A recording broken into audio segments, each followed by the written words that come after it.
Hello everyone, welcome you all, and today we are going to discuss your 90 days study plan to crack June 2025 examination.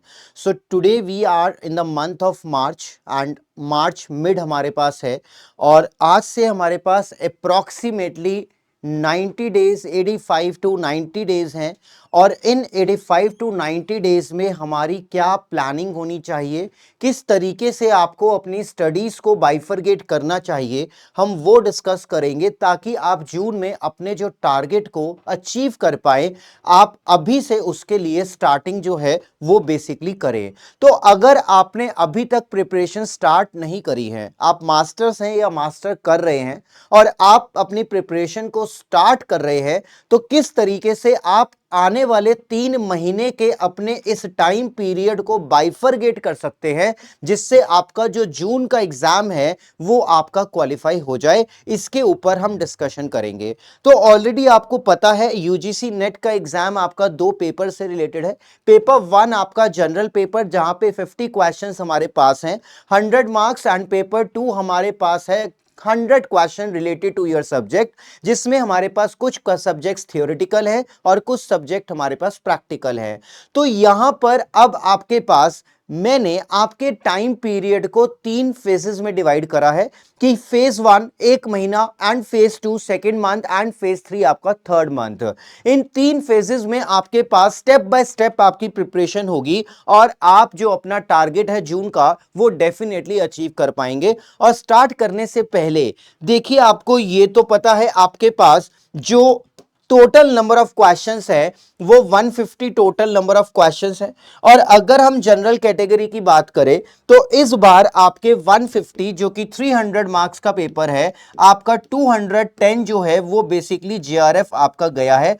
तो यहां पर approximately आप मान के चलिए कि आपके जो नंबर ऑफ क्वेश्चंस है जो आपने यहां पर क्वालिफाई करने हैं, जीआरएफ को क्वालिफाई करने के लिए जो नंबर ऑफ क्वेश्चंस आपको सही करने हैं वो हैं आपके 105। तो अब 105 क्वेश्चंस का आपका ये टारगेट होना चाहिए। वैसे मैं बता दूं, this is the very first time जब हमारे पास कट ऑफ ये हाई गया है। यूजुअली हमारे पास जेआरएफ के नंबर ऑफ क्वेश्चंस होते थे 96 टू 98।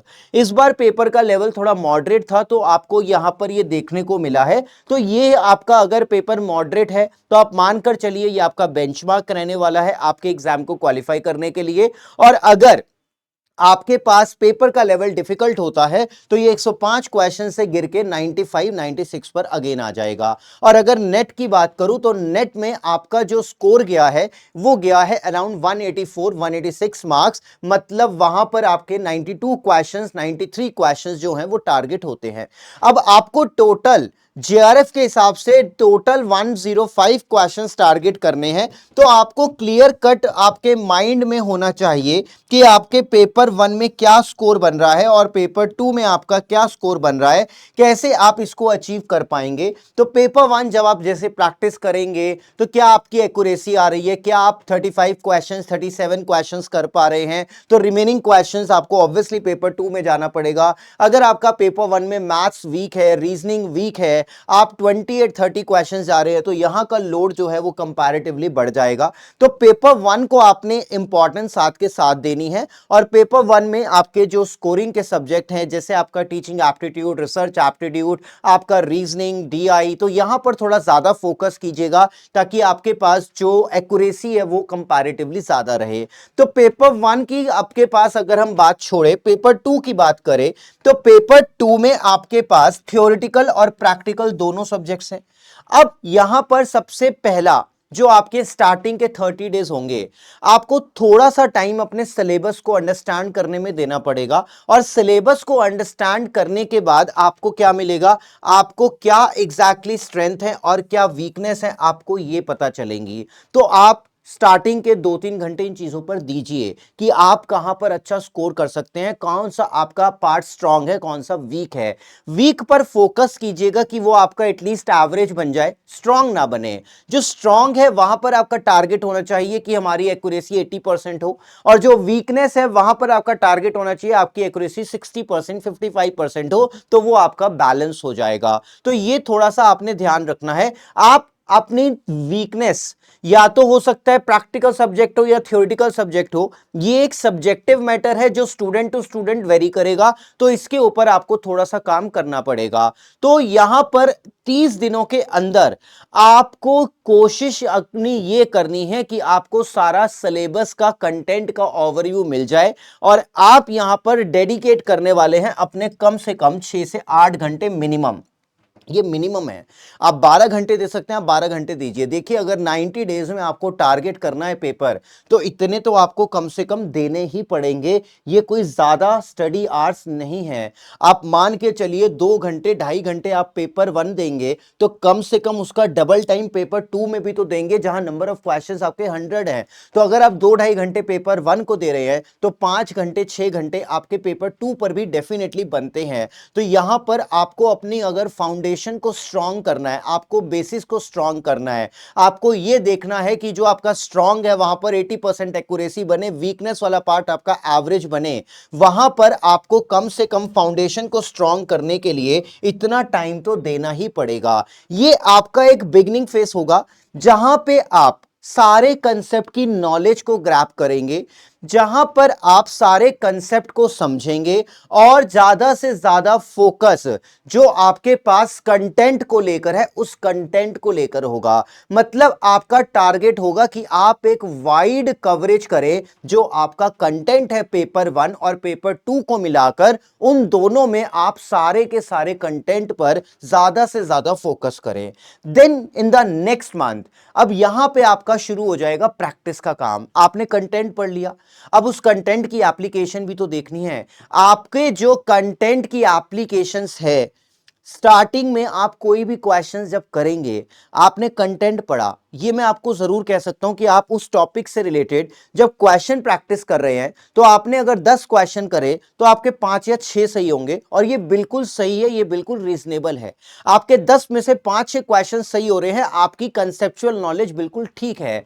अब जो क्वेश्चंस आपके गलत हो रहे हैं वो आपका नॉलेज गैप है। इस नॉलेज गैप को आप अगले 30 डेज में फर्दर टारगेट करेंगे कि ये नॉलेज गैप आपका जो है वो कम से कम रह जाए। और ये कैसे कम रहेगा?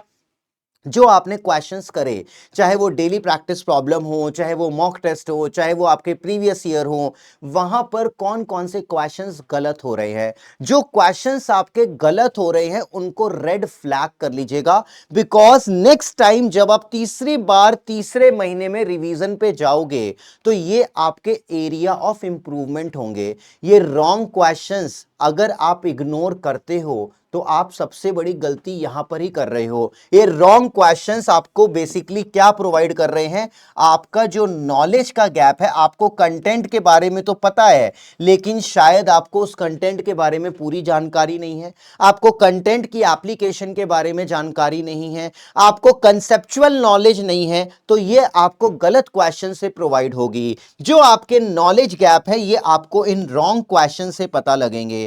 रॉन्ग क्वेश्चंस आपको एक अपॉर्चुनिटी देंगे ऑब्वियसली टू लर्न मोर, कि आपके पास जो एग्जिस्टिंग कंसेप्चुअल नॉलेज है वो कहीं ना कहीं लैक कर रही है, या वो इनकम्प्लीट है, या वो है ही नहीं, तभी तो आपके सवाल गलत हो रहे हैं। तो आपका अब मेन एरिया ऑफ फोकस क्या हो जाता है? Wrong question. तो पहले वाले मंथ में हमारे पास जो टारगेट था वो क्या था? हमारे वीक यूनिट कौन से हैं, हम उन पे ज्यादा फोकस करेंगे। अब जब आप मॉक टेस्ट लगा रहे हैं, डेली प्रॉब्लम्स लगा रहे हैं, प्रीवियस ईयर लगा रहे हैं, अब आपका फोकस कहां पर होगा? अब आपका फोकस होगा जो क्वेश्चंस गलत हुए हैं उन पर।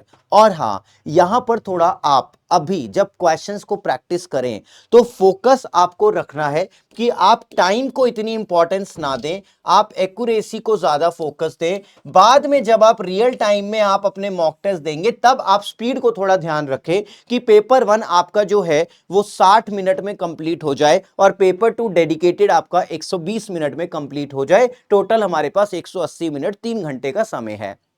तो ये थोड़ा सा आपको ध्यान रखना है। कंसिस्टेंसी आपकी बिल्कुल बनी रहनी चाहिए 8 से 9 घंटे की, उसमें कोई फर्क नहीं आना चाहिए, ये जरूर ध्यान रखना। तो यहां पर आप जब गलत क्वेश्चंस पर फोकस करोगे, आप क्वेश्चंस के रिलेटेड क्वेश्चंस के थ्रू कंसेप्ट को और गहराई में पढ़ रहे हो और डीपर जा रहे हो, तो आपका जो कंसेप्ट है वो और ज्यादा स्ट्रांग होगा। आपकी जो नॉलेज है, वो जो नॉलेज गैप आपके पास है, वो बेसिकली आपका फिनिश होगा। तो ये आपका होता है second phase. Then now we have, अब आप नियर अबाउट आ चुके हो इन योर फाइनल मंथ। तो यहां पर आपके पास अगेन जो आपके प्रीवियस ईयर क्वेश्चंस हैं, वो आपके यहां पर सबसे ज्यादा फोकस में रहने वाले हैं। रॉन्ग क्वेश्चंस तो होने ही होने हैं, बट प्रीवियस ईयर को अब आपने देखना है स्पीड के साथ कि आप क्या प्रीवियस ईयर क्वेश्चंस को टाइमली कंप्लीट कर पा रहे हो जो एनटीए नेट ने टाइम दिया है, और साथ ही साथ आपकी एक्यूरेसी कितनी है, और साथ ही साथ जो क्वेश्चंस आपने रॉन्ग हुए थे, आप इसकी प्रैक्टिस इस वाले पीरियड में दोबारा करोगे। अगर वो क्वेश्चंस आपके दोबारा गलत हो रहे हैं, तो थोड़ा सा उस पर ध्यान दीजिए, क्या आपने कंसेप्ट रिवाइज नहीं करा है, या आपको याद नहीं है, या समझ में नहीं आया। देखिए, जो क्वेश्चंस आपका पहली बारी में सही हो गया, आपको वो क्वेश्चन दूसरी बारी नहीं करना है। जो क्वेश्चन पहली बारी सही है, उसके दूसरी बारी में गलत होने का कोई कारण ही नहीं उठता। हाँ, ये हो सकता है अगर आपको क्वेश्चन जो है वो सही हुआ है, करने में टाइम लगा, आपको लगता है क्वेश्चन की क्वालिटी बढ़िया है, तो आप उसे अगली बार रिवीजन के लिए रख सकते हैं। लेकिन आपके रिवीजन में आइडियली वही क्वेश्चंस होंगे जो आपके गलत हुए हैं, और ये आपकी पर्टिकुलर नॉलेज का रिवीजन होगा। जो आपने पहले क्वेश्चन को समझ लिया था जब गलत हुआ था, अब आप उसे दोबारा से रिवाइज कर रहे हैं ताकि एग्जाम के टाइम पे आपकी ये गलती ना हो। तो एग्जैक्टली आपका फोकस किस पे होने वाला है? आपका फोकस क्वालिटी पे होने वाला है, और ये क्वालिटी वही है जो क्वेश्चंस आपसे गलत हुए थे उन पर आपका ज्यादा से ज्यादा फोकस। जो आप हैंड रिटन नोट्स अपने बनाते हैं, कोशिश कीजिए आपके हैंड रिटन नोट्स ऐसे हो कि उस पर सब सारा का सारा कंटेंट हो। अब एक टॉपिक से रिलेटेड अगर आपके 2 या 3 रजिस्टर है, तो आप 2-3 रजिस्टर एग्जाम के टाइम पे रिवाइज नहीं कर सकते। आपका जो पर्टिकुलर टॉपिक है, आपके जो क्वेश्चन गलत हुए, वो क्वेश्चन के गलत होने का कंसेप्ट उसी टॉपिक में अपडेट कर दीजिए, ताकि नेक्स्ट टाइम जब आप रिवाइज करें उस टॉपिक को, जो आपने गलती करी थी वो आपके ऑलरेडी अपडेटेड है नोट्स में, तो आपको पता लग जाएगा हाँ इस कंसेप्ट में ये भी है। तो कोशिश कीजिए आपके रिवाइज करने की सारी चीजें एट वन प्लेस हो, और ये सारी की सारी सिमटी हुई हो, समराइज वे में हो। अगर ये आपकी फैली हुई होंगी तो कुछ ना कुछ आपका पक्का छूट जाएगा, जिस वजह से आपके क्वेश्चन के गलत होने की पॉसिबिलिटी ऑब्वियसली बढ़ जाती है। तो थोड़ा सा यहां पर ध्यान दीजिएगा कि आपको सारी चीजें एक सिस्टमैटिक वे में चलानी है, वो बहुत जरूरी है। देन हम बात करते हैं टाइम मैनेजमेंट एंड प्रायोरिटाइजेशन की। अगेन ये प्रायोरिटाइजेशन आपका अपना सब्जेक्टिव मैटर है, स्टूडेंट टू स्टूडेंट वेरी करेगा। प्रायोरिटाइजेशन से मेरा मतलब है, पेपर 1 में कुछ यूनिट आपके ऐसे होंगे जो शायद आपके स्ट्रांग होंगे, और पेपर 1 में भी कुछ ऐसे होंगे जो आपके वीक होंगे। तो आपने प्रायोरिटी अपने हिसाब से देनी है कि वीक को हमने एवरेज में कैसे लेकर जाना है। सेम पेपर 2, किसी का प्रैक्टिकल स्ट्रांग होगा, किसी का थ्योरी स्ट्रांग होगा, किसी का कुछ इंटरेस्ट होगा, किसी का कुछ और इंटरेस्ट होगा। तो यहां पर आप इसको प्रायोरिटी कीजिए अपने पहले महीने में ही कि एग्जैक्टली आपने जो है वो किस तरीके से किस सब्जेक्ट पर कौन से यूनिट पर कितना टाइम देना है। और हाँ, शॉर्ट ब्रेक्स जरूर लीजिएगा साथ के साथ। ऐसा ना हो कि आप एक लंबा जो टाइम है वो दे रहे हैं और फिर आप लंबा ब्रेक भी ले रहे हैं। तो थोड़ा सा यहां पर समय के साथ, स्टडीज के साथ छोटे छोटे ब्रेक जरूर लीजिएगा, और वो इफेक्टिव ब्रेक लीजिएगा। ब्रेक का मतलब ये नहीं है कि आपने ब्रेक लिया और आप कॉल्स में लग गए या आप मोबाइल में लग गए। This is not a break. अपने आप को रिलैक्स कीजिएगा, माइंड को रिलैक्स कीजिएगा। सो ये आपको जो है वो बेसिकली ब्रेक्स लेने हैं जो आपके माइंड को डाइवर्ट ना करे। आपका माइंड जो है वो स्टडीज की तरफ ही फोकस होना चाहिए। दूसरी जगह पर ब्रेक का टाइम अगर आप लगाएंगे तो डेफिनेटली आपका माइंड डाइवर्ट होगा, जो आपको यहां पर थोड़ा सा बचाना है। अपने जो टाइम किलर हैं उनको थोड़ा सा यहां पर कम कीजिएगा कि आपका टाइम किल बेकार की चीजों में ना हो। That is your objective. Now ये बात मैं ऑलरेडी आपके साथ कर चुका हूं, सब्जेक्ट स्पेसिफिक स्ट्रैटेजी जो आपके पास पेपर 1 पेपर 2 में अलग अलग होगी and you have to break down the syllabus. ये आपका अगेन मैं फर्स्ट मंथ में ही बता रहा हूं आपको कि पहले महीने में आपको थोड़ा सा टाइम देना पड़ेगा।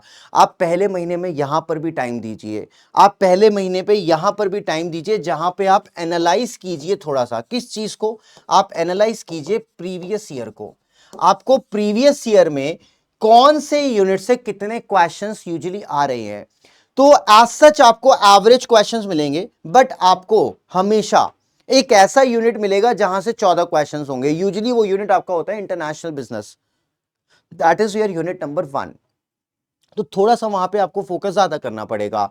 इसी तरीके से प्रीवियस ईयर को ऑब्जर्व करने से आपको यह पता लगेगा कि प्रैक्टिकल यूनिट से हमारे क्वेश्चन प्रैक्टिकल है या थ्योरेटिकल है। आप एनालाइज करेंगे तो आप अपने आप को बेहतर और ज्यादा तैयार कर पाएंगे कि हां ये आपका पेपर पैटर्न है। आपको प्रैक्टिकल के पॉइंट ऑफ व्यू से कितना डीपली पढ़ना है, आपको थ्योरेटिकल पॉइंट ऑफ व्यू से कितना डीपली पढ़ना है। आपके पास ग्रेजुएशन और मास्टर्स में बहुत कुछ है, लेकिन जो आपका नेट का प्रीवियस ईयर है ये आपको एक आइडिया देगा कि एग्जैक्टली आपके लिए जो इंपॉर्टेंट कंटेंट है वो क्या है। तो थोड़ा सा सिलेबस को समझने के साथ साथ प्रीवियस ईयर को भी समझिएगा, ताकि आप रेलेवेंट टॉपिक करें जो आपके लिए एग्जाम के पॉइंट ऑफ व्यू से इंपॉर्टेंट हो। That should be your focus. Then obviously consistency अगर आपने नहीं बनाई तो फिर आपके रिजल्ट में दिक्कत हो सकती है। जितने भी इस बार बच्चों ने एग्जाम क्वालिफाई करा, जितने भी बच्चों से मेरी बात हुई या किसी और भी अगर टीचर्स की बात हुई, एक चीज कॉमन ही मिली, कंसिस्टेंसी।